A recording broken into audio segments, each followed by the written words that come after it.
Takeru est un lâche sans valeur qui est détesté pour être le capitaine de l'escouade la plus inutile de l'Académie anti-magie.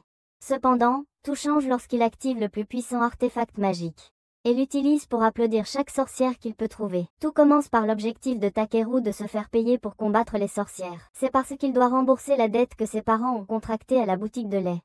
Il se dirige vers le 35e peloton d'essai où ses yeux sont choqués par Usagi en costume de lapin, lui montrant d'où viennent les œufs de Pâques. Takeru verse une larme pour sa virginité en temps voulu, ce qui pousse Usagi à l'attaquer pour avoir regardé avec pitié. Tandis que Takeru lutte contre l'éclipse qui obstrue sa vision, Ikaruka prend des photos d'eux pour les vendre sur le dark web. Usagi se précipite immédiatement pour supprimer les photos tandis que Takeru se demande pourquoi sa vie est pire qu'un film de Tyler Perry. En parallèle, une rebelle nommée Aoka se fait gronder par le président de l'académie, Sugetsu, pour avoir pris une vie. En punition, Aoka est démise de ses fonctions d'inquisiteur et transférée dans le 35e peloton d'essai. Dans le bureau, Usagi dit à Takeru que leur peloton n'a réussi à marquer 0 points en 6 mois, ce qui est plus honteuse que ton historique de navigation en mode incognito. Takeru s'excuse d'être un capitaine d'équipe inutile, et regrette de ne pas être fait pour ce travail. Devant cela, Ikaruga recherche dans son système une mission qu'ils peuvent gérer et leur apprend qu'un échange illégal se déroule cette nuit. Takeru et Usagi s'enthousiasment à la nouvelle camp. Sugetsu surgit soudainement avec des nouvelles de sa part. Il se demande ce qu'il fait dans les bas-fonds de l'académie, alors Sugetsu explique que, malgré leur taux de réussite record, il est plutôt de leur côté. Il présente ensuite Aoka comme leur nouveau membre expérimenté, faisant figer Takeru sur place. Usagi fait remarquer qu'Aoka était autrefois une prodige, qui est devenue inquisiteur au collège. Quand elle voit le visage de Takeru, elle lui demande s'il la connaît. Alors Takeru explique qu'ils étaient dans la même classe. Ikaruga demande pourquoi Aoka a quitté son poste d'inquisiteur pour les rejoindre. Mais Aoka rétorque grossièrement qu'elle ne peut pas en parler. À cela, Sugetsu quitte rapidement la pièce avant de s'étrangler avec l'embarras. Après, Takeru demande à Aoka comment elle va depuis la dernière fois qu'ils se sont vus, mais Aoka ne se souvient pas de connaître un perdant pareil. Plus tard dans la nuit, Aoka rejoint l'équipe pour la mission. Ikaruga explique que leur objectif est de récupérer un artefact magique appelé les tempêtes non conventionnelles qui poussent les gens à se désavouer. Takeru et Aoka infiltrent le bâtiment pendant qu'Usagi prépare son fusil de sniper et les informe des 2 cibles au 7e étage. Takeru dit à Aoka d'attendre son signal pour charger tandis qu'il fait le premier mouvement. À l'intérieur de la pièce, le vendeur propose les tempêtes non conventionnelles à une sorcière, nommée Mary, insistant sur le fait qu'il peut gérer les inquisiteurs avec sa nouvelle arme. Pendant ce temps, Takeru donne des instructions à Aoka pour éliminer le garde pendant qu'Usagi tire sur les personnes dans la pièce. La mission commence et Aoka fait sa part, sans faute pendant qu'Usagi élimine les cibles. Takeru charge alors dans la pièce, prenant une pause, mais trouve 5 pistolets pointés sur son visage laid. Takeru demande tristement à Usagi si elle a tiré dans le mauvais bâtiment et quand son cerveau charge enfin, il réalise qu'elle est la Sakura du groupe. Juste à ce moment-là, Mary s'échappe par la fenêtre tandis que les autres hommes remarquent que Takeru n'est qu'un étudiant de l'académie anti-magie. Takeru prétend qu'il est en fait juste perdu et confus, mais les hommes ne le croient pas. L'un d'eux pointe son épée et commence à se moquer de lui pour regarde trop de Power Ranger, ce qui fait que Takeru perd son calme. Ikaruga essaie immédiatement de le calmer, mais l'un des hommes traite son épée de ferraille et ça fait effet. L'homme tire avec son arme, mais Takeru utilise son art de la lame pour ralentir le temps et couper la balle en 2. Takeru se transforme soudainement en mini Suzuki et leur dit de se préparer à mourir. Les hommes tirent encore des balles sur lui, mais Takeru les tranche et se prépare à enfoncer son épée dans leur corps quand il entend soudainement la voix de sa sœur. Takeru reprend ses esprits et Ikaruga admet qu'elle a dû jouer la carte de la sœur. Maintenant qu'il est de nouveau normal, Takeru dit qu'il ne s'agissait que d'une blague, espérant sortir indemne. À ce moment, Uka entre par le conduit d'aération et neutralise à elle seule les hommes. Quand elle repère le vendeur, elle l'avertit de ne pas résister, mais l'homme attrape un papier et active un sortilège instantané. Ce sortilège invoque un dragoon, l'une des armes de l'Inquisition. Alors Ikaruga dit à Usagi de se hâter vers la position de tir. Le dragoon commence à tirer plusieurs rafales, mais Uka reste presque indifférente, évitant toutes les balles tout en tirant quelques coups elle-même. Soudain, le dragoon cesse de fonctionner et Uka révèle que elle a touché ses articulations, ce qui l'a immobilisée. Alors qu'elle maîtrise le vendeur, Takeru admet qu'elle est dans une catégorie à part. Cependant, quand il essaie de s'approcher d'elle, il trébuche sur une douille et atterrit la main sur quelque chose d'important. Uka reste sans voix, alors Takeru lui dit de ne pas s'inquiéter car il préfère les plateformes et les choses inanimées. À cela, Uka envoie valser la vie de ses futurs petits-enfants, ce qui fait que Takeru s'évanouit sur ses coussinets de poitrine, tandis qu'Uka se demande ce qui cloche cliniquement dans cette escouade. Quelques jours passent, et Usagi commence à harceler Uka pour qu'elle cesse d'aller seule en mission. Uka insiste en disant qu'elle ne veut pas faire partie de leur escouade. Ikaruga avertit Usagi qu'elle perd son temps. Cela la touche, alors Uka dit à Usagi qu'elle est une sniper sous pression tandis qu'Ikaruga est une mécanicienne incompétente. Quant à Takeru, elle lui dit qu'il est une honte en tant que capitaine et qu'il n'a pas le droit de se dire inquisiteur. Uka s'en va en furie, et Ikaruga dit qu'elle n'a pas la capacité de faire confiance à quelqu'un d'autre. Takeru admet qu'Uka a raison, mais ils doivent encore trouver un moyen de travailler ensemble. Il propose un plan, et plus tard dans la journée, ils décident d'organiser une fête de bienvenue pour Uka. Cependant, lorsqu'Uka entre, elle les gronde pour avoir fait la fête pendant les heures de travail et se tourne pour partir. Takeru remarque la coupure sur son bras et court après elle pour l'aider. Quand il la rattrape, il lui rappelle qu'il est son capitaine de peloton et qu'il ne laisserait jamais un membre blessé de son escouade seul. Uka n'a donc d'autre choix que de l'emmener avec elle. Ils arrivent dans un établissement d'une organisation secrète de magie appelée Valhalla. Uka dit que Valhalla faisait probablement aussi partie du commerce illégal. Soudain, Uka sauve Takeru d'une explosion causée par une bombe, mais des gardes armés sortent pour les attaquer. Ils les descendent, et Uka part à la recherche des conteneurs pendant que Takeru retient les hommes. Quand Takeru va la rejoindre, il trouve une scène macabre de humains qui ont été abattus. Uka commence à perdre le contrôle, alors elle sort en trombe et tire sur un des hommes. Takeru avertit Uka qu'elle perdra sa licence d'inquisiteur si elle continue à prendre des vies, mais Uka insiste sur le fait qu'elle éliminera chaque dernière sorcière qu'elle peut trouver. Takeru essaie de la raisonner jusqu'à ce qu'elle révèle qu'une sorcière a détruit toute sa famille, et elle a dédié sa vie à leur extinction. Elle essaie alors de tirer sur les hommes, mais Takeru l'arrête et insiste qu'il ne s'arrêtera jamais d'essayer d'être son camarade. Le lendemain, Takeru entend des élèves se demander pourquoi Uka rejoindrait la platoon des paresseux, mais même Takeru ne les blâme pas après la réplique gênante qu'il a dite à Uka la nuit dernière. Pendant ce temps, Sugetsu essaie de convaincre Uka que la 35e platoon a un énorme potentiel, mais Uka dit qu'elle n'est pas intéressée. Sugetsu révèle alors qu'un des membres est un candidat mangeur de reliques. Ce qui amène Uka à se demander comment c'est possible. Sugetsu lui rappelle que les reliques choisissent leur candidat, tout comme elle a été choisie, mais Uka sort en colère.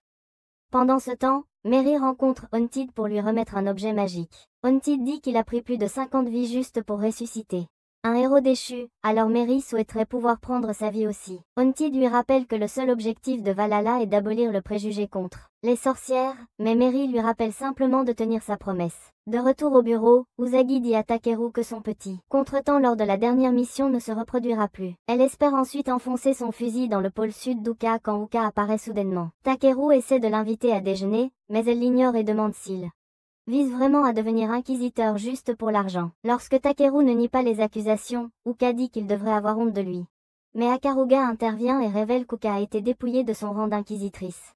Apparemment, les autres inquisiteurs l'appellent la calamité. Cependant, Uka dit qu'elle ne se soucie pas du titre et sort à nouveau en colère. Pendant ce temps, Haunted fait un monologue sur à quel point tout a été paisible, mais il insiste sur le fait que la paix n'est pas nécessaire pour les humains. Il active son cercle magique et invoque un guerrier pour précipiter la destruction de leur ère de paix.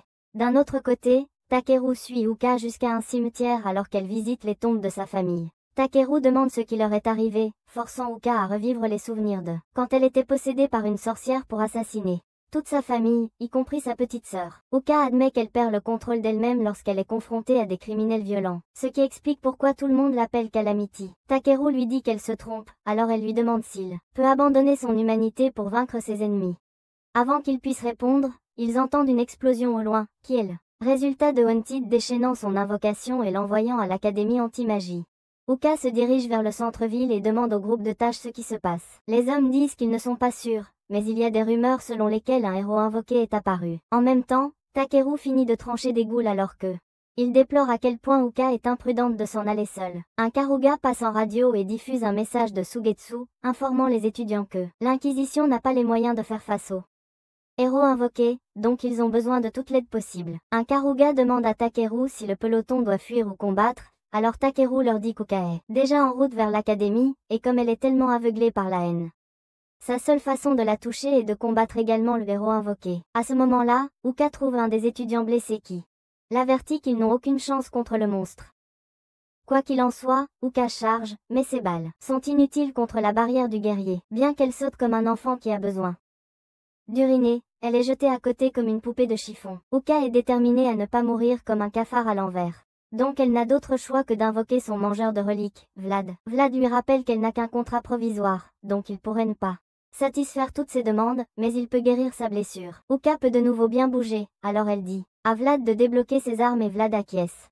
Il l'informe que l'abomination devant eux n'est pas un Decepticon, mais en réalité Arthur Pendragon lié au corps d'un dragoon. Uka tire une balle capable de percer son armure, mais elle se rend vite compte que ces tirs n'ont eu aucun effet sur lui. Vlad dit à Uka qu'ils doivent détruire le fourreau d'Excalibur, alors Uka dit à Vlad d'utiliser la magie Hallmark. Quand Vlad demande si elle l'accepte enfin pleinement, elle refuse et lui dit d'utiliser son sang à la place. Vlad accepte et prélève son sang pour activer un sort qui perce l'armure d'Arthur. Uka a enfin une ouverture lorsque Vlad soudainement se met hors service sous l'instruction de son maître. Uka reprend son rôle de poupée de chiffon, mais avant qu'Arthur puisse l'achever, Takaru vient à son secours et l'écarte.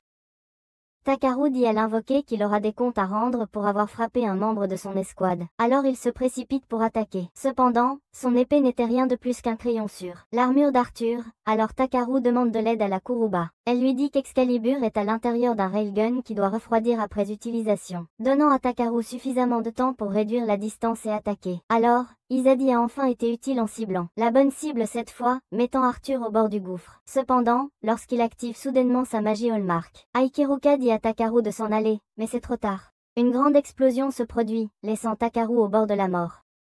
Soudain, Takaru apparaît dans une autre dimension où un artefact nommé Lapis annonce qu'il a été choisi comme son deuxième contractant. Elle lui pose alors une série de questions afin qu'il puisse former un contrat. Lorsqu'elle lui demande s'il peut abandonner son humanité pour vaincre l'ennemi, Takaru se souvient de la question d'Uka, et cette fois il dit oui. À ce moment, le contrat est formé et Lapis guérit toutes les blessures de Takaru, et le transforme en Robocop, je veux dire en chasseur de sorcières. Takaru se demande ce qui se passe, mais Lapis lui dit de se concentrer sur le combat et de fendre l'attaque d'Arthur. Quand Takaru voit que son épée ne peut pas être brisée, elle se jette dans le combat. Arthur recourt à nouveau à sa magie Hallmark, donc Lapis dit à Takaru d'activer leur magie Hallmark aussi. Lapis absorbe toute l'attaque d'Arthur et l'utilise pour alimenter la combinaison de Takaru. Avec cela, Takaru commence son monologue stupide alors qu'il tranche à travers Arthur d'un seul coup et le détruit définitivement. Le spectre hanté est impressionné de loin qu'ils aient réussi à vaincre son invocation, alors il retourne à la planche à dessin. En parallèle, Takaru dit à Uka qu'il ne la jugera pas pour sa quête de vengeance. Au lieu de cela, il propose de porter la moitié de ses fardeaux. Touché par sa proposition, Takaru lui dit de ne pas s'inquiéter et s'effondre dans ses genoux. Le lendemain, Suigetsu rencontre le chef des inquisiteurs, Ayato, qui lui parle d'une sorcière de l'aurore capturée qui a perdu tous ses souvenirs. Ayato dit que Valhalla pourrait attaquer pour la récupérer, donc ils doivent se ressaisir. C'est là que Suigetsu trouve Mary enchaînée et lui parle. Elle est officiellement inscrite à l'académie anti-magie. Plus tard, Suigetsu rencontre le 35e peloton et explique que Lapis était la dernière mangeuse de reliques à choisir un hôte depuis qu'elle avait besoin de quelqu'un avec des compétences en combat rapproché. Malheureusement, le hic, c'est qu'elle aime prendre une forme humaine, donc Suigetsu la met dans leur classe pour qu'ils puissent garder un œil sur elle. Yuseiji demande si c'est pour ça qu'il les a tous convoqués, alors Suigetsu dit qu'il a en fait une mission spéciale pour eux. Mary entre dans la pièce, et Suigetsu les informe de leur plan pour permettre aux sorcières de fréquenter l'académie, en commençant par elle. Le peloton a alors pour mission de la protéger et de garder son identité secrète. Après leur départ, Mary leur dit qu'elle n'a pas besoin de nourrice puisqu'ils lui ont fait porter un collier GPS. Takaru l'avertit que le collier est en réalité piégé pour exploser si elle utilise de la magie, et demande à l'équipe ce qu'ils devraient faire. Yuseiji et Ikaruga votent pour laisser Mary seule, mais Oka insiste sur le fait que leur mission est de la garder, donc ils ne peuvent pas partir. Mary dit à Oka qu'elle est en train de l'embêter, mais Oka insiste sur le fait qu'elle ne protégerait jamais une personne comme elle si ce n'était pas pour la mission. Mary se fâche et rappelle à Oka que même les inquisiteurs utilisent de la magie avec leurs reliques. Les mangeurs, mais Oka dit qu'il n'aurait pas à le faire si les sorcières n'utilisaient pas de magie du tout. Mary s'en va ensuite en colère pendant qu'Oka essaie de calmer les choses. Plus tard, ils se rendent au stand de tir et à Oka c'est la cible, tandis que Mary tire sur tout sauf la cible. Ensuite, en cours d'éducation physique, Oka montre à nouveau ses compétences de prodige, mais quand Mary essaie, elle tombe comme si la gravité avait un problème avec elle. Cependant, dans le prochain cours, Oka échoue à répondre à la question du professeur pendant que Mary trouve la réponse et regarde Oka. Pendant le temps de repas, Mary provoque Oka pour avoir échoué à répondre à une question simple, alors Oka lui rappelle qu'elle est aussi athlétique qu'une peau de banane. Alors que les filles continuent à se chamailler, Takaru essaie de les séparer, mais il se prend un coup de poing dans le visage à cause de cela. Plus tard, Mary donne à Takaru une boisson froide à mettre sur son visage pendant que Taker s'excuse auprès d'elle pour le comportement d'Oka. Mary rappelle à Takaru qu'elle est une sorcière, donc la réaction d'Oka est en fait normale. Mais Takaru insiste sur le fait qu'elle est l'une des leurs maintenant. Mary l'avertit de ne pas être si confiante car elle pourrait l'éliminer dans son sommeil. Mais Takaru rit de sa tentative d'être menaçante alors qu'elle est construite comme un peluche. Il demande alors pourquoi elle veut être inquisitrice, alors elle dit qu'elle veut changer les perceptions du monde sur la magie et prouver qu'elle peut aider beaucoup de gens. Elle oublie alors elle-même et commence à parler de ses objectifs, alors Takaru lui dit que ce sont de grands projets. Mary le trouve étrange, mais avant qu'il parte, elle demande son nom. Cependant, après son départ, Mary se souvient d'un fragment de sa mémoire. En même temps, Haunted se souvient de la dernière fois qu'il a vu Mary. Elle l'avait accusé de rompre leur accord en prenant des vies innocentes. Puis, l'Inquisition est arrivée et bien que Mary ait essayé de les sauver, Haunted les a tués en un instant. Lorsque des renforts sont arrivés, Mary a été accusée à tort de leur meurtre et sa mémoire a été effacée. Haunted rit alors qu'il prévoit de torturer Mary mentalement, mais il prévoit aussi de la prendre de retour de l'Inquisition pour le bien de Valhalla. Pendant ce temps, Takaru séparait encore une autre querelle. Alors qu'il essayait de leur rappeler leur mission, Uka a remarqué qu'il était en bon terme avec Mary, et s'est senti jaloux. Alors Mary a décidé d'en rajouter. Uka était jaloux et a essayé de répliquer quand Usagi leur a dit d'arrêter et leur a montré un avis sur les prochaines batailles simulées de l'académie. Plus tard, Takaru regarde les appariements du tournoi quand Kyoya du 15e peloton demande comme son peloton a même le culot de participer. Il dit à Takaru qu'ils s'affronteront au round. Si Takaru et son peloton parviennent jusque-là. Après l'école, Takaru est surpris de trouver Mary qui l'attend pour rentrer chez lui. Soudain, Uka apparaît et affirme que Mary utilise à nouveau la magie de séduction sur Takaru, et refuse de le laisser seul avec elle. En rentrant chez lui, Uka explique que le président voulait éloigner Mary du campus pour que personne ne découvre le collier autour de son cou. Aucun autre membre du peloton n'avait de place chez eux, mais Uka promet de le protéger contre tous les tours de sorcellerie qu'elle pourrait essayer de faire. Quand ils arrivent à l'appartement de Takaru, les filles voient une aura sombre et un oiseau possédé, ce qui fait craindre pour sa vie à Uka. Mary dit à Uka de partir si elle a peur, mais quand elles arrivent à l'appartement, Takaru leur dit de se sentir chez elle pendant qu'il va finir un peu de travail. Mary empêche Uka de partir pendant que Hayato et son assistant continuent à surveiller Mary de loin. Plus tard, Takaru revient et trouve Mary dans un moment chaleureux après la douche. Cependant, Takaru ne pouvait pas s'empêcher de fixer la surface la plus plate qu'il ait jamais vue, quand Uka est sortie en courant de la salle de bain et qu'elles ont toutes deux atterri sur lui. Cette nuit-là, Takaru dit à Mary qu'elle et Uka sont des âmes sœurs malgré tous leurs arguments aigus. Cependant, Mary insiste sur le fait que les humains et les sorcières sont trop différents, et elle est probablement pas le genre de personne qu'il pense qu'elle est. Le lendemain, pendant la compétition, le peloton est contraint de se défendre et a besoin de quelqu'un pour faire diversion. Mary refuse d'aider, alors Takaru propose de se sacrifier lui-même comme appât afin qu'Oku puisse éliminer les étudiants près d'Usagi. Le public rit de leur bataille grotesque, ce qui agace Mary. Alors Mary accepte d'être la diversion tandis qu'Oku élimine les gardes et qu'Usagi peut marquer le but victorieux. Après coup, Takaru félicite les filles pour leur travail d'équipe et reconnaît Mary comme la MVP. Uka parvient également à sortir un compliment, mais Mary fait semblant de l'ignorer. Soudain, Ikaruga fait remarquer que Mary est la seule plate sur l'équipe à part les puces, qui ne compte probablement pas. Après, Takaru suggère d'aller voir le carnaval du tournoi. Cependant, Oku s'arrête au bureau du président pour faire leur rapport. Là, elle trouve un rapport sur Mary qui indique qu'elle a été arrêtée pour meurtre. Pendant ce temps, au carnaval, Takaru dit à Mary qu'Usagi et Ikaruga ne s'entendaient pas au départ, tout comme elle et Oka. Malgré ce qu'elle avait dit la nuit précédente, il pensait que les humains et les sorcières étaient exactement pareils et que Mary n'avait pas besoin de s'isoler. Mary dit à Takaru qu'elle commence à avoir des aperçus de ses souvenirs qui la font penser qu'elle aurait pu être une mauvaise personne, mais Takaru lui promet de ne pas la rejeter quoi qu'il arrive. Le lendemain, le peloton attend dans l'arène quand Oka arrive et demande à parler à Takaru en privé. Le tournoi continue pendant qu'Oka raconte à Takaru ce qu'elle a appris sur Mary. En parallèle, Hideo dirige la surveillance de l'arène tandis que Sugetsu regarde le spectacle avec du popcorn, s'attendant à voir arriver Valhalla. Dans l'arène, le 15e peloton affronte le 35e peloton mais Takaru promet de protéger Mary. Plus tôt, Oka lui a dit que Mary avait rejoint Valhalla pour une raison inconnue. Maintenant, même si Oka savait qu'elle était une criminelle, elle pouvait sentir que quelque chose n'allait pas. Alors que le 15e peloton planifiait une attaque, l'une des filles a soudainement fait pousser des branches d'arbres qui ont eu raison de Kyohei dans le processus. Takaru s'est précipité pour aider, mais c'était trop tard. Et une fleur a éclos avec Haunted à l'intérieur. Haunted appelle Mary et affirme qu'il est venu la sauver, mais Mary ne se souvient pas de qui il est. Hayato ordonne à son équipe de bombarder Haunted de balles, et quand Sugetsu suggère de l'en capturer à la place, Hayato dit que c'est trop dangereux. Quand les tirs cessent, Haunted installe un champ magique pour les repousser. Sugetsu dit alors que le peloton de Takaru devra s'occuper d'Haunted. En parallèle, Takaru s'assure que Mary va bien quand Haunted apparaît. Mary se cache pendant que Takaru reste pour la protéger, ce qui fait que Haunted se demande s'il est censé être le petit ami. Il dit à Mary qu'il l'aime et qu'elle devra le lui dire en retour, sinon il la tuera. Takaru lui dit qu'il est clairement sous acide et active son réacteur de reliques pour le faire face. L'Épus met en garde Takaru que Haunted est une menace de niveau S, tandis que Haunted réalise que c'est Takaru qui a vaincu Arthur. Il change immédiatement de ton et demande à Haunted de laisser passer cette fois-ci. Mais Haunted refuse et charge pour frapper. Cependant, Haunted sort son outil et perce le corps de Takaru, tandis qu'il se transforme en son propre costume de Power Ranger. Pendant ce temps, Oka se précipite pour utiliser Saji afin d'essayer de la réveiller, mais quand Ikaruga l'appelle, une tireuse d'élite incompétente avec des seins défiant la gravité, elle se réveille en sursaut.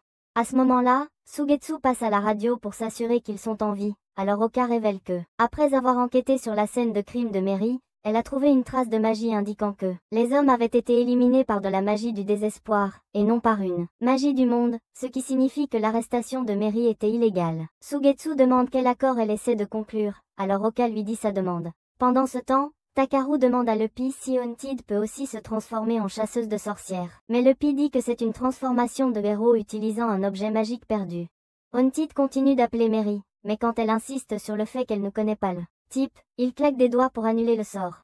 Mary se souvient soudain de son temps dans un orphelinat, qui lui avait appris que la magie était faite pour aider les gens. Un jour, Mary trouva l'orphelinat en feu, alors Haunted proposa de libérer les orphelins si elle coopérait avec eux. Mary commence à pleurer en se souvenant de toutes les personnes qui sont mortes à cause d'elle, alors elle s'excuse auprès de Takaru pour avoir trahi sa confiance. Haunted dit à Mary qu'ils la laisseront voir les enfants de l'orphelinat s'il revient vers elle, mais Takaru dit à Mary qu'il ment.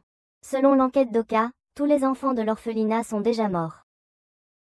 Haunted insiste en disant qu'il ne mentait pas alors qu'il invoque les âmes des enfants décédés et explique qu'il n'a dit qu'il la laisserait les revoir. Mary commence à perdre pied tandis que Haunted trouve du plaisir au son de ses cris. Alors que Mary se désintègre, Takaru lui dit que le seul moyen de se racheter pour les morts qu'elle a causés est d'utiliser sa magie pour sauver encore plus de vies. Il lui assure que si son fardeau devient trop lourd à porter, elle devrait venir à lui et il portera la moitié pour elle. Haunted se moque de la phrase trop utilisée de Takaru et lui propose de lui montrer ce qu'est son désespoir. Les deux mégazoïdes commencent à se battre et juste au moment où Takaru pense avoir la situation en main, Haunted le fait voler. Takaru essaie de charger à nouveau, mais il se fait percer par quelque chose qu'il ne peut pas voir. L'Épus donne à Takaru la capacité de voir le pouvoir de Haunted. Alors Haunted loue l'Épus pour ses compétences. L'Épus informe Takaru qu'elle peut changer de forme d'épée, alors Takaru retourne au combat et change entre différents types d'épées jusqu'à ce qu'il mette Haunted à genoux. Cependant, Haunted sort un humain pour le distraire et l'éliminer par derrière. Alors que Mary regarde, elle se souvient d'un sort que sa mère de l'orphelinat lui a appris à jeter quand elle veut protéger quelqu'un. Mary décide que ce sera le dernier sort qu'elle fera, puisque le collier va lui couper la tête. Cependant, l'attaque manque Haunted, qui se moque de sa mauvaise visée. Mary se prépare alors à subir le traitement de Ned Stark lorsqu'Alka arrive pour lui informer que le collier a été désarmé grâce à son chantage sur le président. Uka dit à Mary que c'est enfin sa chance de prouver que la magie peut sauver des vies et lui propose de lui donner du temps. Uka lance une grenade anti-magie sur Haunted, pendant qu'elle l'affronte avec l'aide de Usagi. En même temps, Takaru dit à Mary quoi faire. Mary tire de toutes ses forces mais quand Haunted esquive, il se moque d'elle en disant qu'elle est plus inutile que n'importe quel soutien-gorge qu'elle possède. Cependant, Takaru absorbe toute sa magie et l'utilise pour alimenter son dévoreur de reliques. Haunted lui dit que c'est inutile et lance sa magie Hallmark. Alors Takaru fait de même et les deux reliques s'affrontent. L'Épus informe la relique inférieure que son pouvoir est d'absorber la magie, donc elle et son hôte sont imbattables. Takaru finit par transpercer Haunted, alors Haunted demande son nom et réalise qu'il vient d'une tribu de chasseurs de démons. Les lieux hantés pour l'instant tandis que Takaru s'effondre d'épuisement. Quelques jours plus tard, Usagi rencontre une femme qui est horrifiée par ses mauvaises notes. À cause de cela, elle insiste pour marier Usagi, ce qui signifie qu'elle a un mois restant à l'école. Usagi essaie de supplier sa mère, mais la femme nie être sa mère parce que elle ne pouvait pas avoir donné naissance à un enfant laid. En parallèle, l'académie organise une assemblée où Rema, le chef du comité de l'école, annonce une fête de chasse aux sorcières. Il sort ensuite une monnaie à utiliser lors de la fête, qui peut être échangée contre des points de crédit et de l'argent. Meri, Ikaruga et Uko ont tous des problèmes avec l'idée, mais Takaru bascule vers sa deuxième personnalité. Plus tard au bureau, Takaru dit au groupe qu'ils doivent participer au festival. Quand tout le monde se demande pourquoi, Ikaruga explique que Takaru est profondément endetté et doit prendre soin d'une petite sœur, donc il a besoin de l'argent. Dehors, Usagi surprend leur planification pour le festival. Mais quand elle se souvient des paroles de sa mère, elle conclut que le peloton n'a pas besoin d'elle de toute façon. C'est alors que les filles se demandent où Usagi est dans Zokut. Dit même dire qu'ils ont besoin d'elle depuis qu'elle est les yeux de l'équipe. À cela, Meri demande pourquoi Usagi porte ce bandeau bizarre, si elle n'aime pas être appelée lapin. Ikaruga leur assure qu'en fait, elle aime bien être appelée comme ça, ce qui fait que Usagi explose la porte et dément les accusations comme une ex-copine infidèle. Elle explique que le bandeau est un souvenir de sa grand-mère et leur demande de ne pas se moquer de lui. Takaru dit que c'est en fait mignon, et Usagi devient toute rouge. Elle change rapidement de sujet pour parler du festival de chasse aux sorcières quand Walmart Rock Lee entre et dit qu'il est le capitaine du 23e peloton. Le capitaine suggère de former une alliance puisqu'ils sont au bas de la chaîne alimentaire, donc Takaru accepte avec empressement, ce qui rend Usagi triste. Lorsqu'elle s'en va, elle regrette de ne pas avoir eu assez de temps avec ses amis lorsqu'elle croise Rema. Rema agit avec tendresse envers elle et lui demande si elle a grandi. Usagi commence à avoir une crise de panique pendant que Rema lui dit qu'elle n'a plus besoin de se forcer, puisqu'elle sera avec lui pour toujours. Usagi tombe à genoux juste au moment où Takaru passe et la remarque. Quand il se précipite pour l'aider, Rema se présente et remercie Takaru de bien s'occuper d'elle. Cependant, il dit que cela ne va pas durer longtemps, car elle est un bien important pour lui. Quand il part, Takaru essaie de découvrir ce qui s'est passé, mais Usagi demande simplement de l'aide avant de s'évanouir. Pendant ce temps, Oka est approchée par le secrétaire du conseil étudiant, qui dit que le président veut la voir. Elle se dirige vers une pièce secrète derrière une bibliothèque où elle trouve le président Nagaru, en attente. Nagaru s'excuse auprès du secrétaire de lui faire toujours se faufiler. Mais elle dit que cela ne la dérange pas puisqu'elle veut être une espionne. Oka se demande ce qu'ils veulent, alors Nagaru demande si elle connaît une sorcière appelée Méphistophélès. Elle vient de la légende d'une sorcière qui dévore les esprits humains, mais Oka ne croit pas qu'une telle sorcière existe. Cependant, Nagaru insiste sur le fait qu'elle est réelle et a même possédé un de ses subordonnés, qui a tué tout le monde. Pendant ce temps, le reste du peloton se regroupe autour du lit d'hôpital de Usagi pour s'assurer qu'elle va bien. Un Karuga rappelle à tout le monde qu'ils doivent retourner au travail, mais quand Takaru essaie de partir, il réalise que Usagi tient toujours sur lui, il accepte donc d'attendre qu'elle se réveille. Cependant, Meri menace de lui donner un traitement sans fioriture, s'il fait quoi que ce soit de louche avec elle. Plus tard, Usagi se réveille et est surprise que Takaru l'ait attendu tout ce temps.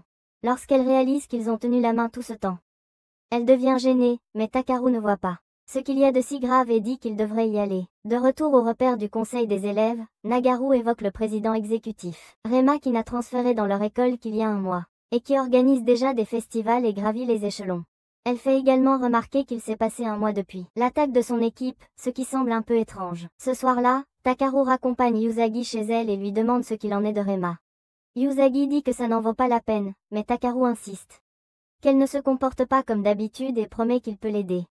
Exaspéré, Usagi lui demande s'il l'épouserait à la place, puisque Rema est sa fiancée. Étant l'héritière unique de sa famille, ses parents prévoient de l'utiliser pour de l'argent, légalement. Les larmes aux yeux, elle dit à Takaru que c'était son dernier mois à l'école. Cependant, Takaru l'arrête et lui propose de rester dormir chez lui cette nuit. Plus tard, Usagi prend une douche chez lui, espérant pouvoir prendre son virginité vigoureusement cette nuit. Elle pense que si elle tombe enceinte de Takaru, Rema ne pourra pas l'épouser et elle pourra rester avec Takaru pour toujours. Quand elle sort de la douche, elle s'enroule dans sa serviette, choquant Takaru. Takaru propose de lui prêter une de ses chemises mais Usagi refuse car elle ne va l'enlever plus tard. Elle finit par trébucher sur un élément de l'intrigue, ce qui fait que Takaru la rattrape alors que sa serviette glisse. Usagi dit à Takaru que c'est sa première fois et lui demande de ne pas l'embarrasser alors qu'elle se penche pour l'embrasser. À ce moment-là, Meri, Oka et Ikaruga entrent et n'en croient pas leurs yeux. Avant que Takaru puisse expliquer, les filles concluent que c'est la pire, Sophie Karuga qui veut en faire un trois-way. Après que Takaru ait fait face au jugement, il s'assoit pour discuter de la question du mariage de Usagi. Usagi demande pourquoi tout le monde est là, alors Takaru explique qu'il les a invités pour qu'ils puissent avoir une réunion de stratégie. Le plan est d'améliorer ses notes grâce au festival de chasse aux sorcières afin qu'elle n'ait pas à se marier. Usagi leur dit qu'ils n'ont pas besoin d'en arriver là pour elle. Mais ils insistent tous en disant qu'ils la regretteraient si elle partait. Takaru lui rappelle qu'elle n'est pas seule, ce qui cause. Usagi se met à pleurer en disant qu'elle traîne tout le monde vers le bas. Takaru lui dit qu'elle a sauvé leur vie plusieurs fois et qu'ils ont encore besoin d'elle, alors Ikaruga dit qu'elle a un plan. Ils rencontrent la 23e escouade et Ikaruga annonce leur idée de fête déguisée. Mary est une cadule en maillot de bain. Montrant que la poitrine plate compte, Uka est une méchante chinoise, avec des fentes assez hautes pour atteindre le ciel. Lupi est aussi effrayante que d'habitude et Usagi doit être censurée pour que YouTube ne nous interdise pas. La 23e escouade fait des nez qui saignent devant le spectacle, jusqu'à ce que Takaru sorte en cosplay en Snape. Le 23e peloton propose de prendre une photo pour des raisons purement saintes et décentes. Alors les filles posent avec Usagi pour une photo chaotique. Le lendemain, Usagi accroche la photo de groupe dans son casier et dit à son grand-père qu'elle n'est plus seule. Pendant ce temps, Oka s'inquiète pour Rema quand elle trouve une élève en train de peindre le sol. Quand elle demande, la fille dit que c'était l'idée de Rema, de décorer l'école pour le festival. En même temps, Rema trouve Takaru et dit qu'il est impatient de voir leur idée pour le festival puisque ce serait le dernier souvenir de Usagi. Quand il répète qu'elle lui appartient, Takaru dit qu'il ne la traiterait pas comme une possession s'il tenait vraiment à elle. Rema demande ce que Takaru est pour elle. Mais quand Takaru dit qu'ils sont des camarades, Rema éclate de rire.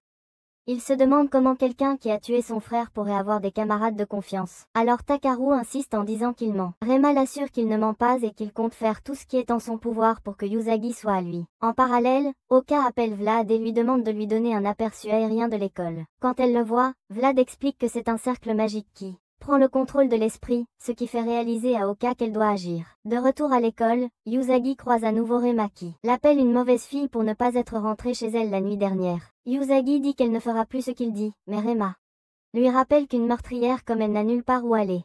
Quand il continue à se moquer de Usagi à propos de son frère décédé, Usagi fait une autre crise de panique et s'évanouit.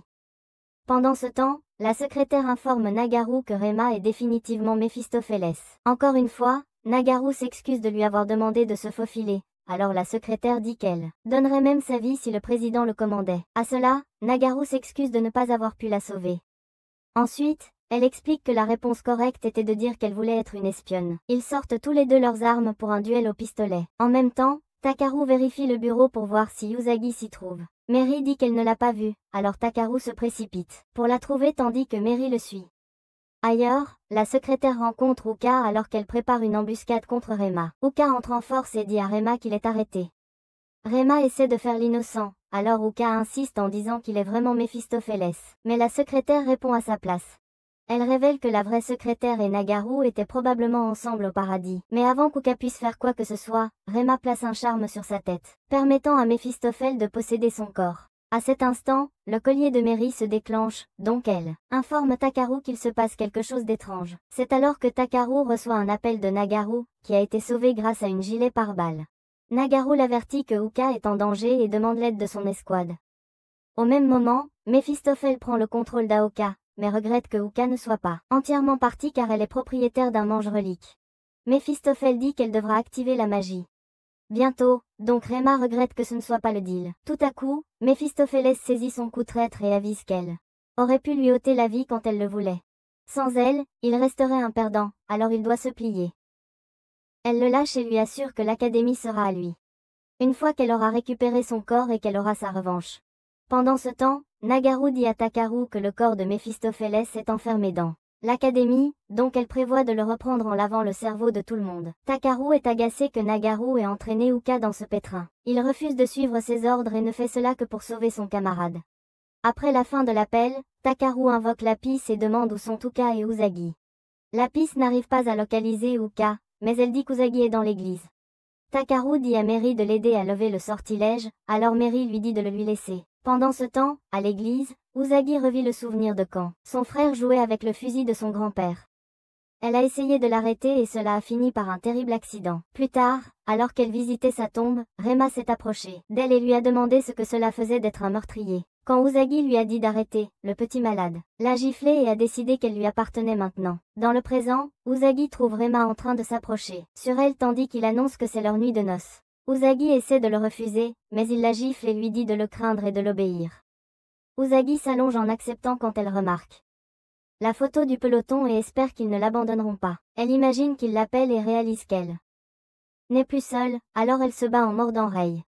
Elle se défend enfin, mais Rei se transforme avec son reliquiteur pour lui apprendre une leçon. Cependant, avant qu'il puisse attaquer, Takaru fracasse la fenêtre pour le repousser. Mary court vers lui soulagée, alors il la tapote sur la tête et lui dit qu'elle doit aider Mary.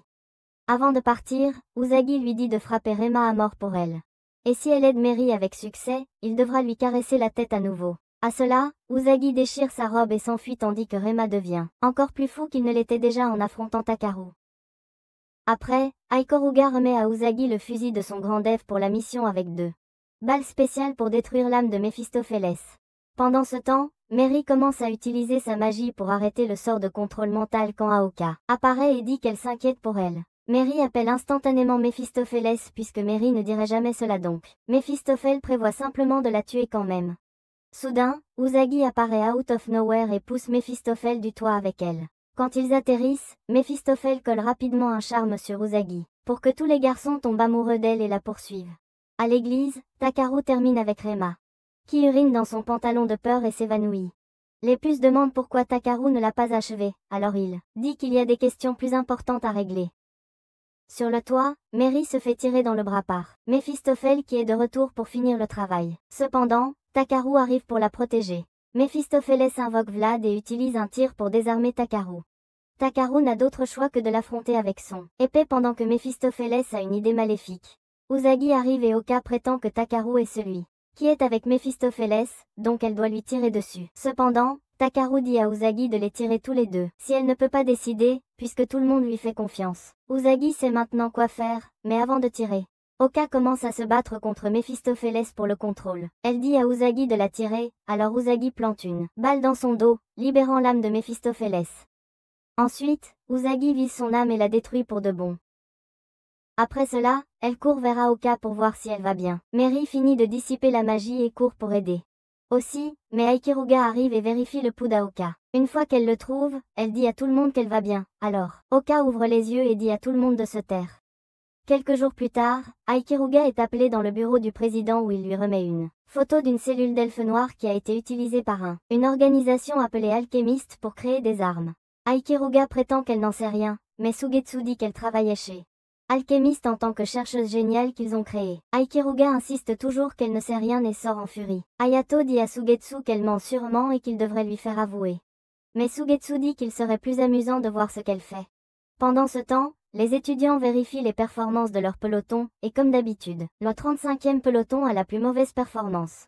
Mary apparaît pour se moquer d'eux, mais Usagi rappelle qu'elle fait aussi partie du groupe des échecs. Luka et Aikeruga apparaissent, mais quand Takaru demande ce que faisait Aikeruga, elle lui dit qu'il ne peut pas gérer la vérité. Takaru se demande ce qui lui arrive, alors elle fait remarquer que tout le monde est tombé sous le charme de son fardeau. Quand les filles protestent, Takaru leur dit qu'elles doivent se concentrer sur l'obtention de plus de points. Plus tard au bureau, Usagi suggère d'aller à la frontière avec les sorcières, mais Mary se vante qu'elles seront abattues en 5 minutes. Elle suggère ensuite de s'attaquer aux serpents géants dans les égouts, mais les filles disent qu'ils n'existent pas. Takaru s'inquiète pour Aikeruga, qui dit que leur peloton n'a pas changé d'un pouce. Takaru dit que c'est comme ça depuis qu'ils n'étaient que tous les deux. Donc Aikeruga dit qu'il ressemble à un vieux couple marié. Soudain, Aikeruga annonce qu'elle prend un congé mais refuse de leur dire pourquoi. En partant, elle leur dit de faire de leur mieux et dit au revoir.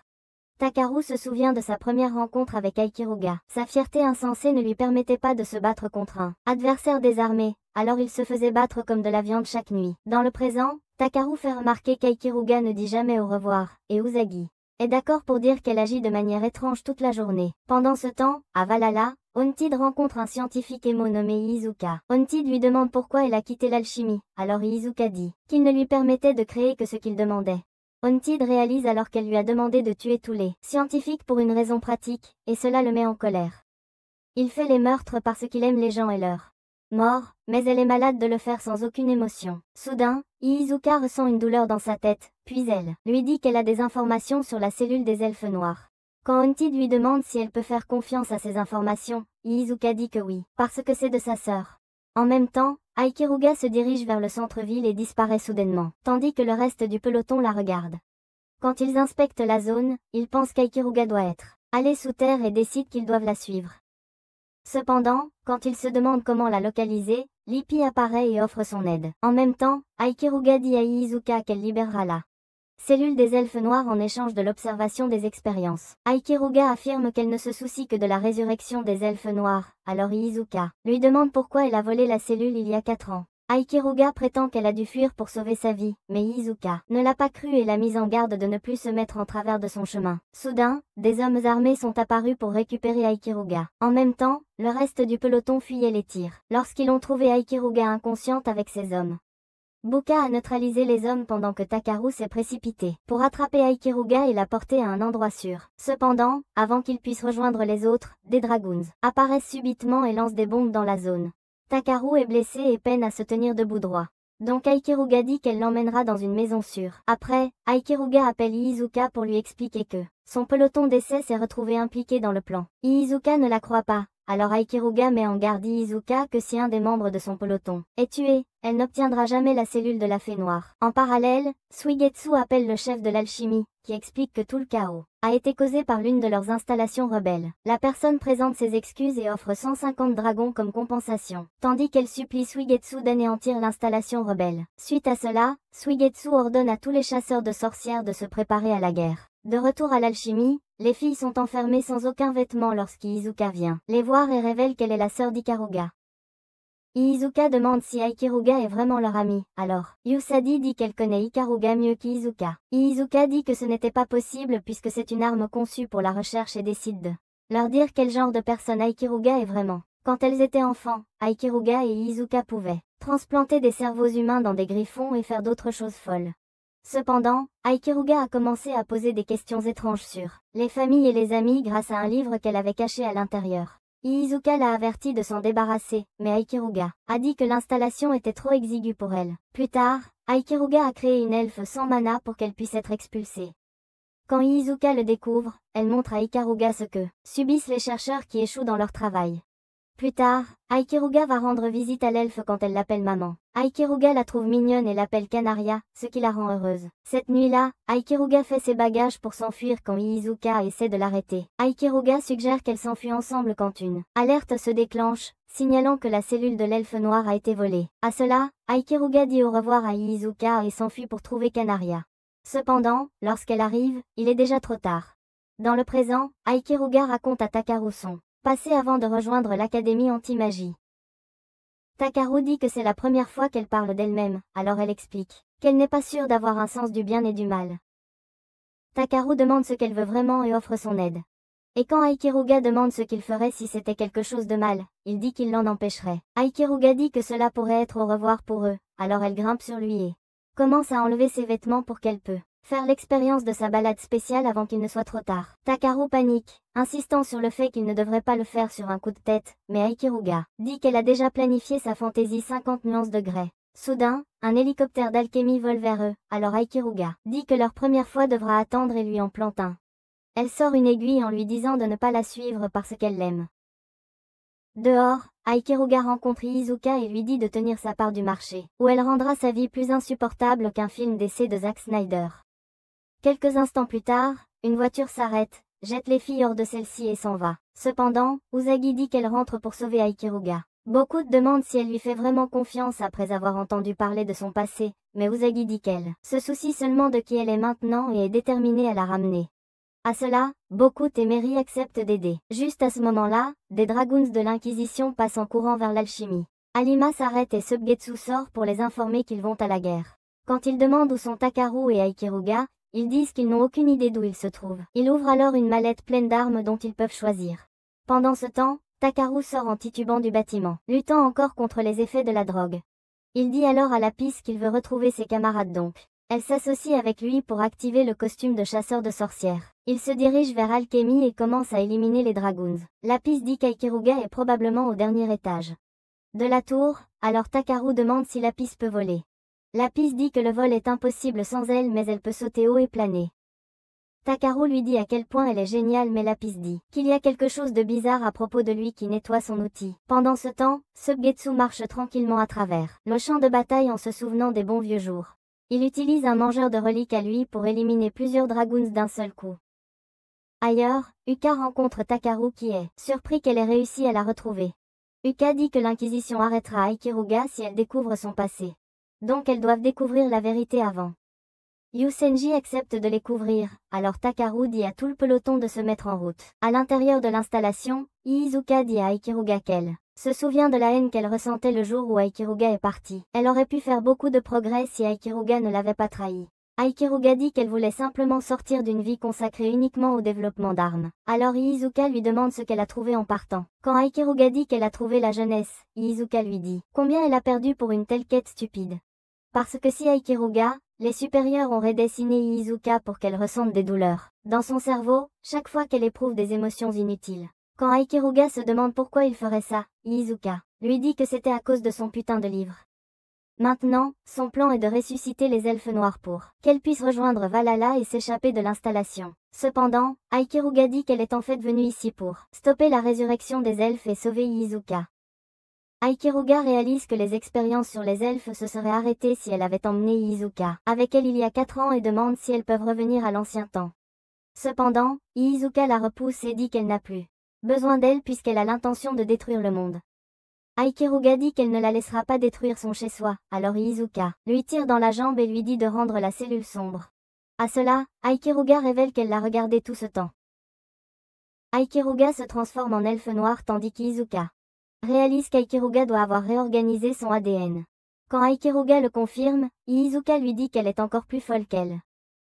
Aikiruga utilise son mana pour créer de l'antimatière et menace de détruire chaque centimètre de l'installation. Iizuka prévoit de l'arrêter, mais Aikiruga propose de la sauver et d'annuler le design de l'alchimie sur elle à la place. Cependant, avant qu'Aikiruga ne puisse l'atteindre, Haunted s'élève comme un cornichon chatouillé et attaque Iizuka.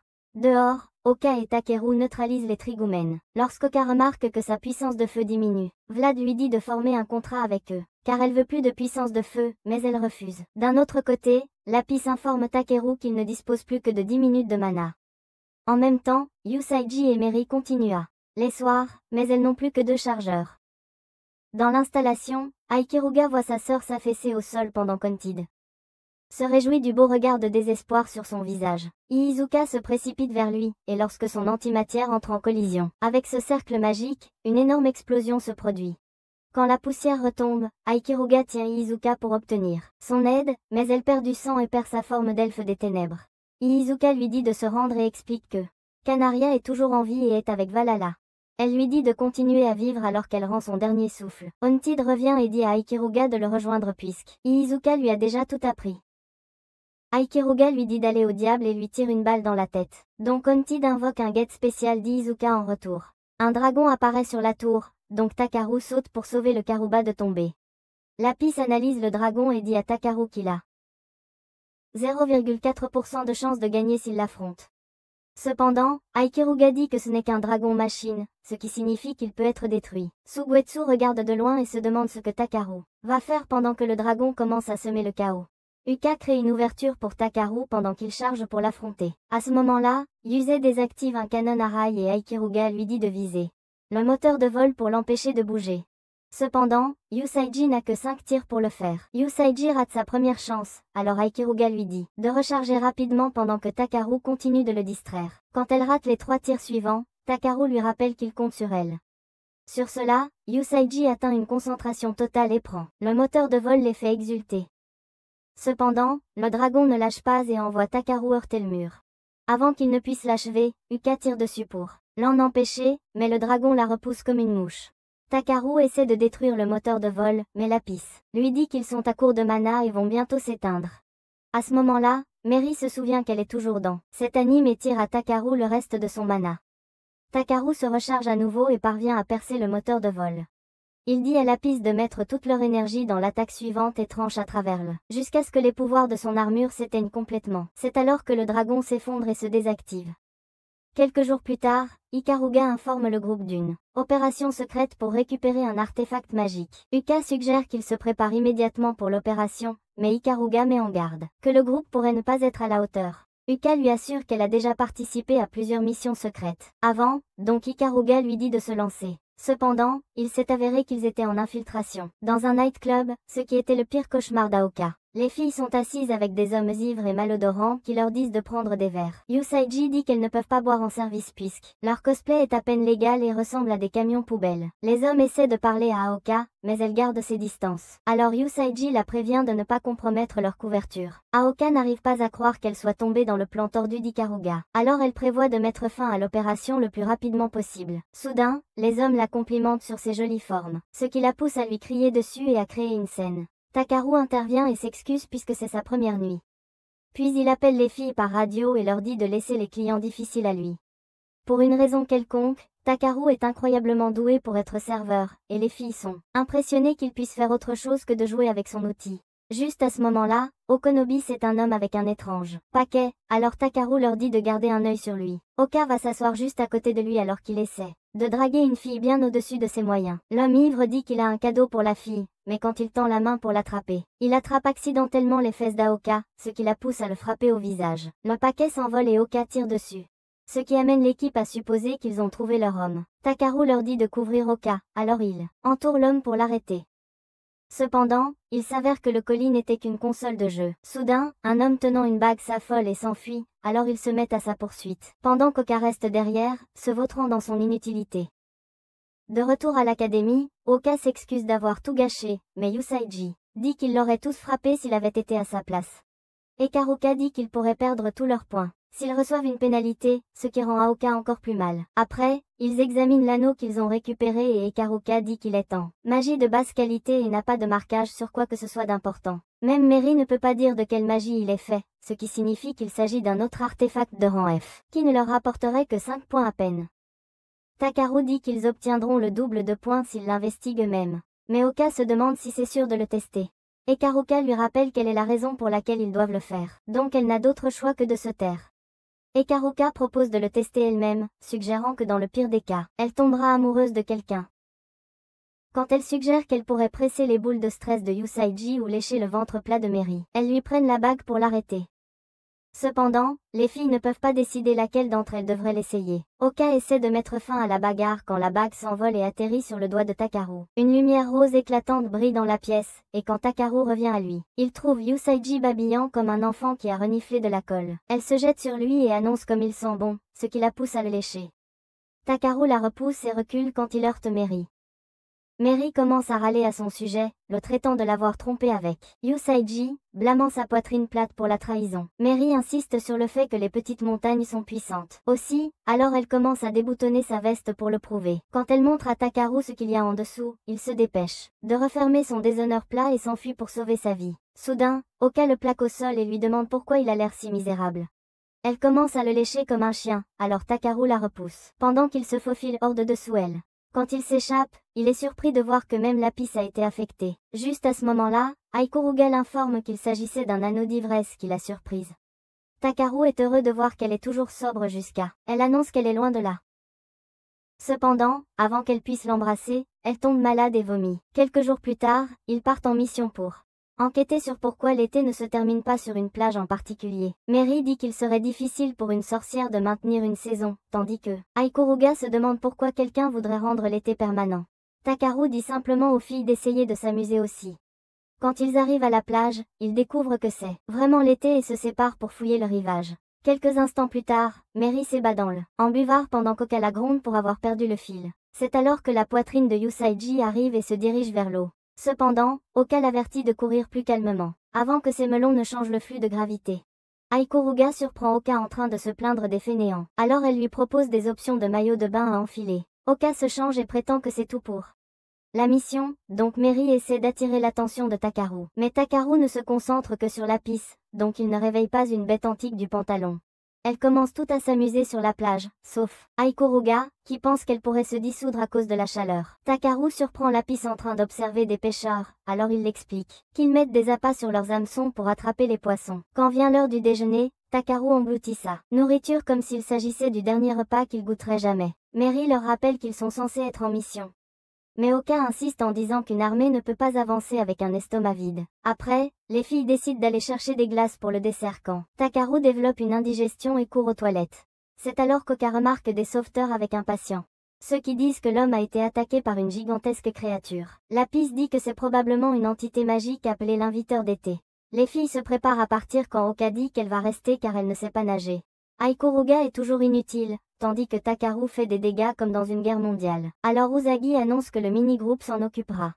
Mary dit qu'elle n'est pas assez petite pour être considérée comme mini, donc, les filles la regardent avec ses seins presque inexistants pour la contredire. Lapis a une idée pour capturer la créature, qui consiste à utiliser les filles comme appât pendant qu'elles pêchent. La créature finit par arriver et commence à faire des choses raffinées avec les filles. Donc Lapis demande à Takaru ce qu'ils doivent faire. Takaru dit qu'il a besoin d'une minute, alors Lapis dit aux filles de se détendre. Cependant, la corde cède et les filles se font entraîner sous l'eau. Finalement, Takaru revient de l'attaque terroriste sur les toilettes et saute dans l'eau pour sauver les filles. Malheureusement, son armure est trop lourde sous l'eau. Alors les filles le grondent pour être un idiot. Lapis suggère qu'il utilise sa forme comme une canne à pêche, donc elle se transforme en une et Takaru met l'hameçon dans sa bouche. Les filles sont libérées, et Oka donne à Mary la capacité de l'utiliser. Magie, lui permettant de projeter la créature hors de l'eau. Plus tard, il se prépare à partir quand Oka remet des popsicles au mini platoon pour avoir sauvé la mise. Takaru se demande pourquoi Mary est classée comme mini, mais sa poitrine plate répond à la question. Quelques jours plus tard, Takaru visite une prison de haute sécurité, où des créatures dangereuses sont retenues captives. Après le contrôle de sécurité, il attend dans une pièce jusqu'à ce que sa sœur, Kiseki, arrive. Kiseki lui dit qu'il est devenu plus beau et lui demande s'il a des histoires de l'école. Takaru lui parle de ses nouveaux coéquipiers fous. Kiseki demande s'il est amoureux d'Oka. Takaru dit qu'il admire seulement à quel point elle est audacieuse, ce qui rend Kiseki légèrement triste. Kiseki dit qu'elle est heureuse de le voir devenir une personne merveilleuse, mais Takaru se demande comment elle pourrait être heureuse alors qu'elle est forcée de passer sa vie en tant que prisonnière. Takaru lui dit qu'il veut lui offrir une vie normale, quand une annonce lui dit que son temps est écoulé. Il promet de revenir, alors Kiseki le regarde s'éloigner tristement. Plus tard, le peloton part en mission en ville et Yuseji détruit la voiture de la cible. Il passe à une moto, alors Oka les poursuit et leur dit de se rendre.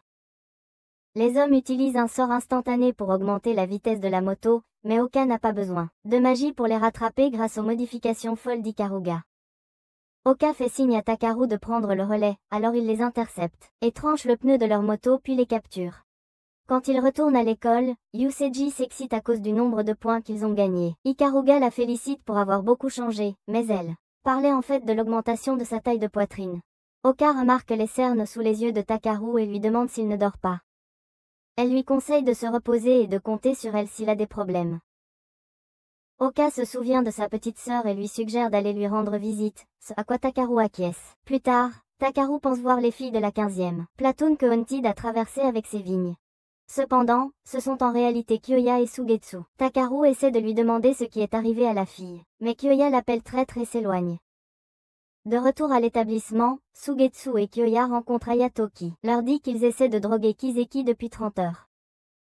Sugetsu dit que chaque fois que Takaru lui rend visite, ses vitalités mentales se stabilisent, ce qui est généralement utile pour eux. Kiseki commence à se réveiller, donc l'un des scientifiques dit qu'ils ne peuvent détecter aucune particule de mana. Sugetsu explique qu'elle est en réalité un démon et que lorsque son pouvoir est libéré, tout ce qu'elle touche se transforme en une partie d'elle.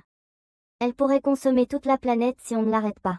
C'est pourquoi il continue de la tuer encore et encore. Pendant ce temps, Kiseki commence à halluciner sur son frère, s'éloignant avec une autre fille, tandis qu'elle reste enchaînée. Soudain, une corne pousse de sa tête et son collier est détruit, provoquant une grande alerte chez le scientifique. Kyoya dit qu'il a mal au cœur juste en regardant, mais Sugetsu lui dit de se calmer. Il avertit ensuite Ayato que Kiseki a changé depuis 5 ans, mais Ayato dit qu'il risquera sa vie pour l'arrêter.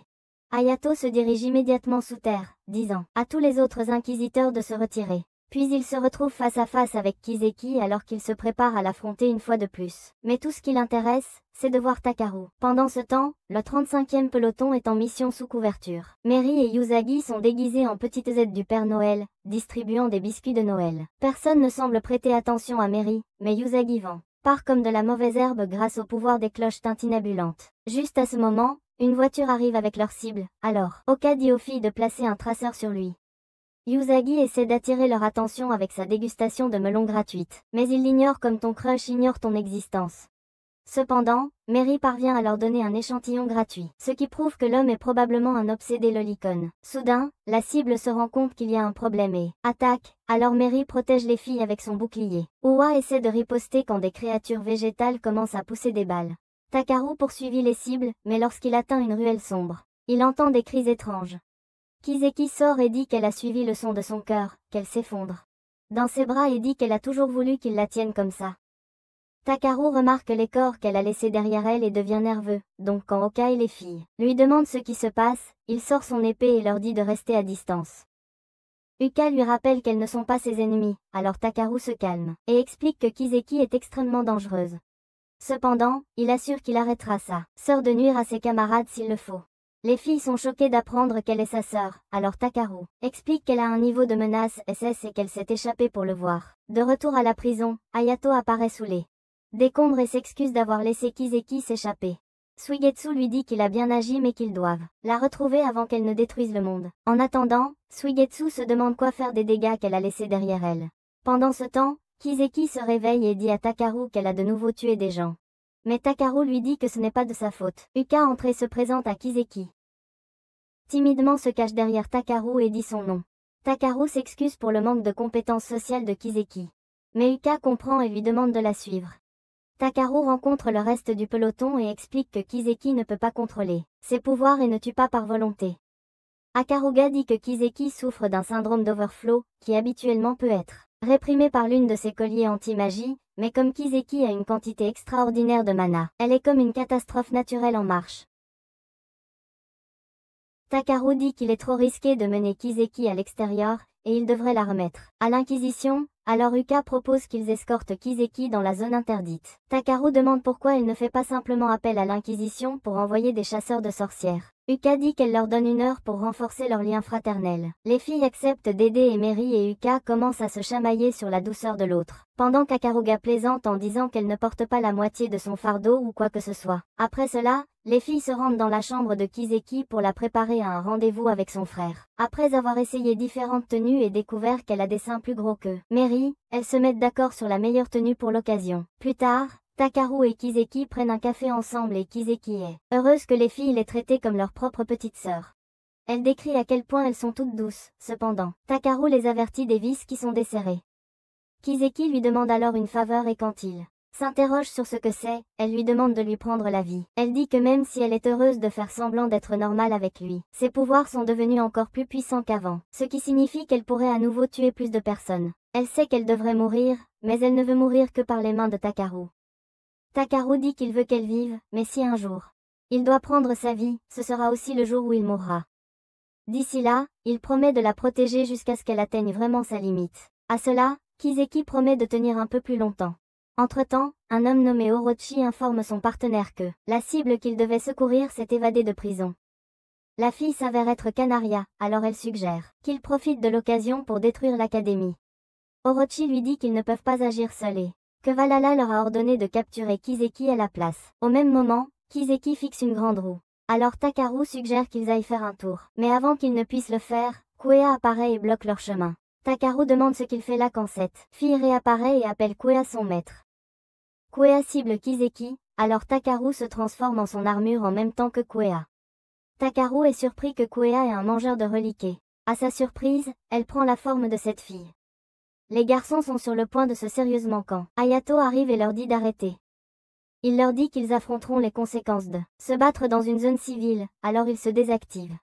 Takaru obtient l'autorisation de parler à Kiseki et lui dit il est désolé de ne pas pouvoir lui montrer plus du monde extérieur. Kiseki lui dit alors de ne pas oublier sa promesse avant de s'évanouir dans ses bras. À ce moment, Suigetsu apparaît et lui dit qu'elle a été injectée avec un sédatif. Cependant, Takaru a commis un crime en la gardant en liberté et est condamné à l'isolement. Avant de partir, Suigetsu dit que l'alchimie aidera à réprimer les pouvoirs de Kiseki, donc elle sera transférée à un nouvel établissement. Mais Suigetsu refuse de lui dire, surtout que Valhalla la vise. En parallèle, Orochi et Canaria partent capturer Kiseki. Canaria pénètre dans un avion, mais il s'avère être une diversion.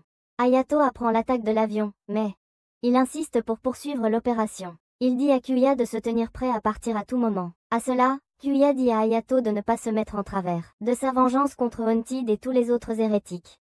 Soudain, leur camion est attaqué et ils sont encerclés par des dragoons, alors ils appellent leur mangeur de reliques et se préparent à combattre. En parallèle, Takeru se souvient quand il était enfant et a découvert sa petite sœur enfermée dans un débarras. Quand il a demandé à son père, il lui a dit que les femmes de leur clan naissaient. Les démons, c'était une pratique de tuer leurs filles dès leur naissance. Cependant, Kiseki est née immortelle, donc peu importe ce que vous lui faites, elle ne meurt pas. Un jour, Takeru a trouvé son père blessé en lui expliquant que Kiseki était sortie de sa cage. Il a dit à Takeru qu'il devait décider s'il fallait la tuer ou la protéger.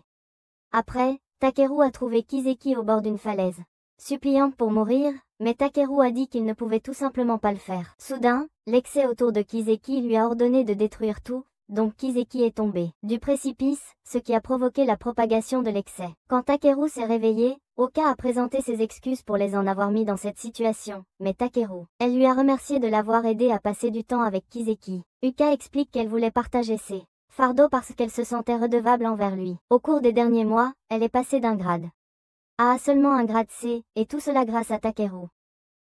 Uka lui rappelle comment il a pris la moitié de ses fardeaux, alors elle propose de porter la moitié des siens, lui rappelant qu'il n'est pas seul non plus. Juste à ce moment-là, Nagaru apparaît et les sort de prison. Elle dit à Takeru que le véhicule transportant Kiseki a été attaqué par Valhalla, donc il doit se rendre là-bas immédiatement. Dehors, il trouve le reste de la section prête à l'aider, alors Takeru leur dit qu'il est reconnaissant. Les filles sont surprises qu'il ne résiste pas à leur aide. Donc elle demande à Uka s'il s'est passé quelque chose entre eux en prison. Uka les gronde simplement pour avoir perdu du temps et dit qu'ils doivent avancer. Dans les rues, Hayato et Kyu ont fini d'éliminer tous les dragoons quand Orochi apparaît. Hayato dit à Kyu d'escorter la sujet à sa destination car Orochi serait trop difficile à gérer. Quand Kyu part, Orochi l'avertit que deuxième dévoreur de reliques, faisant penser à Orochi que cela pourrait devenir intéressant. D'un autre côté, Kyu réalise qu'il a l'opportunité parfaite de mettre fin à Kiseki. Alors il se dirige vers l'arrière et essaie de l'éliminer lorsque Takeru apparaît. Takeru lui demande ce que Kiseki lui a fait. Mais il dit qu'il prévoit de massacrer tous les hérétiques. Son dévoreur de reliques lui dit de continuer à haïr tout le monde, et elle le marquera de pouvoir. Alors Takeru réalise que tout cela vient d'elle. Takeru essaie de dire à Kyu que ses coéquipiers ne voudraient pas cela, mais cela déclenche Kyu qui attaque immédiatement. Takeru évite toutes ces attaques et tranche à travers son dévoreur de reliques, provoquant une explosion. Takeru essaie de trouver Kiseki, mais Kyu se lève derrière lui et dit qu'il n'a pas encore fini.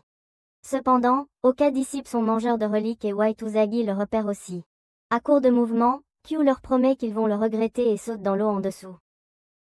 Après cela, Takeru se précipite vers Kiseki pour la libérer, promettant de créer un endroit pour elle dans ce monde.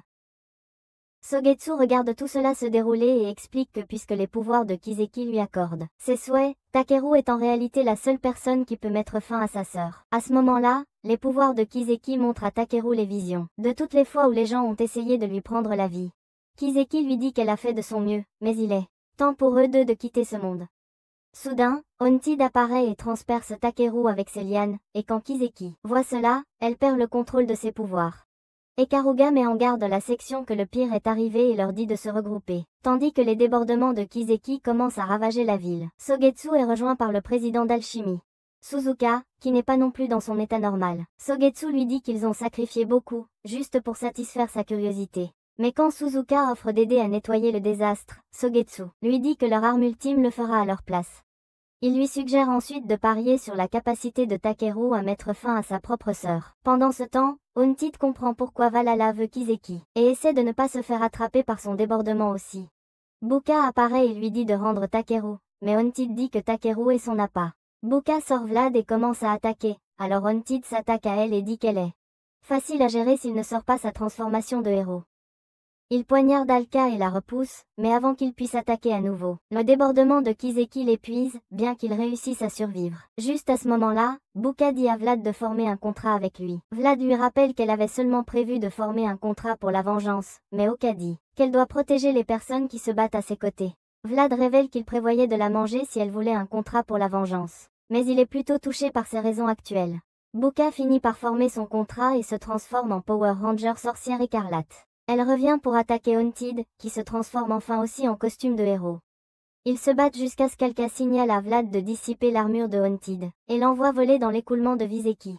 Après cela, Alka court attraper Takeru et dégage le chemin pour qu'Ikaruga et les filles puissent les ramasser. Alors qu'ils s'éloignent, Ikaruga est surpris par la brutalité des pouvoirs de Kiseki. Buka demande comment ils peuvent l'arrêter. Alors Ikaruga explique qu'ils doivent continuer à détruire ses pouvoirs débordant jusqu'à ce que la frénésie s'apaise. Seul Kiseki est immortel, mais ce qui est à l'extérieur peut être détruit. Cependant, il n'est pas possible de dire combien de temps cela prendrait. Ça pourrait même être la fin du monde. Leur seule chance de mettre fin à sa vie est si Takeru choisit de le faire. Soudain, le débordement atteint leur voiture et la renverse. Alors Mary forme une barrière protectrice pendant qu'Alka essaie de détruire le débordement. Elle se transforme à nouveau en sorcière ranger et dit à Mary de s'occuper de Takeru et des autres. Buka prévoit de s'assurer que Takeru n'a pas à traverser ce qu'elle a vécu et de sa sœur, alors elle commence à éliminer le débordement avec tout ce qu'elle a. Pendant ce temps, Takeru se blâme pour avoir causé tout le chaos en n'étant pas capable de faire quoi que ce soit il y a 5 ans. L'épuce dit à Takeru qu'il n'est pas trop tard et qu'elle peut lui accorder du pouvoir. L'épuce lui dit qu'elle peut lui offrir ses véritables pouvoirs en échange de tout ce qu'il lui donnera, alors elle lui demande à nouveau s'il est prêt à abandonner son humanité pour atteindre ses objectifs. À cela, Takeru pense à toutes les personnes de sa vie et tout le temps qu'il a passé avec eux et prend sa décision. L'épuce accepte ses souhaits et l'embrasse, elle collecte donc son âme en échange de l'activation du mode chasseur de Dieu. Pendant ce temps, Oka essaie d'éviter le débordement alors qu'il lui dit combien Kiseki la déteste pour avoir pris Takeru. Kiseki essaie d'arrêter le débordement, mais il ne l'écoute pas. Oka réalise que cela fait longtemps et qu'elle doit retourner aider le peloton. Cependant, le débordement prend la forme de démons volants et l'entoure, si bien qu'Oka active rapidement son artefact et les traverse en un éclair. Au même moment, Mary lutte pour maintenir le bouclier tandis que Aikiruga tend la dernière munition qu'elle a à Yusaku. Soudain, la nouvelle forme de Takeru sort du véhicule et détruit tout le surplus dans la zone. Oka les rejoint et quand elle voit Takeru, elle suggère qu'ils travaillent tous ensemble. Mais Takeru aspire soudainement tout son pouvoir et dit aux filles de s'occuper d'elle. Oka dit à Takeru qu'il ne devrait pas avoir à mettre fin à sa famille de ses propres mains. Mais Takeru dit qu'il ne se bat pas seulement pour Kiseki. Il s'excuse auprès de l'équipe et dit qu'il ne peut plus marcher à leur côté, puis il s'envole. Quand il appelle Kiseki, elle se sent soulagée qu'il soit enfin venu mettre fin à tout ça. Mais Haunted revient et essaie de l'arrêter. Alors qu'ils se battent, Haunted lui demande comment il pourrait se transformer en mode dieu pour neutraliser sa propre sœur, donc il conclut qu'il devra mettre fin à Takeru là. Kiseki commence à s'inquiéter pour son frère, mais le débordement essaie de la convaincre que c'est de sa faute. Takeru admet qu'il n'a pas pu mettre fin à sa sœur à ce moment-là, mais il insiste sur le fait que, maintenant, il suivra ses désirs et sauvera Kiseki. Le débordement s'y oppose et insiste pour qu'ils doivent mourir avec Kiseki, et quand Kiseki essaie de lui dire qu'elle ne veut pas mourir maintenant, il l'avale entièrement. Takeru réalise qu'il n'a pas de temps à perdre, alors il traverse Haunted, provoquant une énorme explosion. Il court ensuite à travers le trop-plein pour chercher Kiseki. Quand il la trouve, il commence à aspirer sa magie, alors le trop-plein demande s'il va encore la faire souffrir. Il admet qu'elle devra en endurer, jusqu'à ce qu'il trouve un moyen de la sauver, puis l'écoulement disparaît. Quand Orochi voit cela, il dit à Kanaria qu'ils doivent se retirer, alors elle accepte à contre-cœur. Soketsu va voir Orochi, qu'il n'a pas vu depuis 150 ans. Orochi demande s'il essaie d'utiliser Takeru pour faire répéter l'histoire. Alors Soketsu lui dit que peu importe comment ils se battent, l'enfer descendra à nouveau sur eux. Après, le reste du peloton trouve Takeru et lui demande s'il a sauvé sa sœur. Takeru admet qu'elle n'est pas exactement sauvée, alors les filles lui disent qu'il peut compter sur elle pour l'aider à porter aussi une partie de son fardeau. À cela, Takeru les remercie, et il regarde le soleil se lever sur la ville. Si vous êtes arrivés à la fin de cette vidéo, prouvez-le. En commentant je pense que ma sœur est aussi un démon. Et si vous aimez les résumés d'animes comme celui-ci, alors regardez cette vidéo juste ici.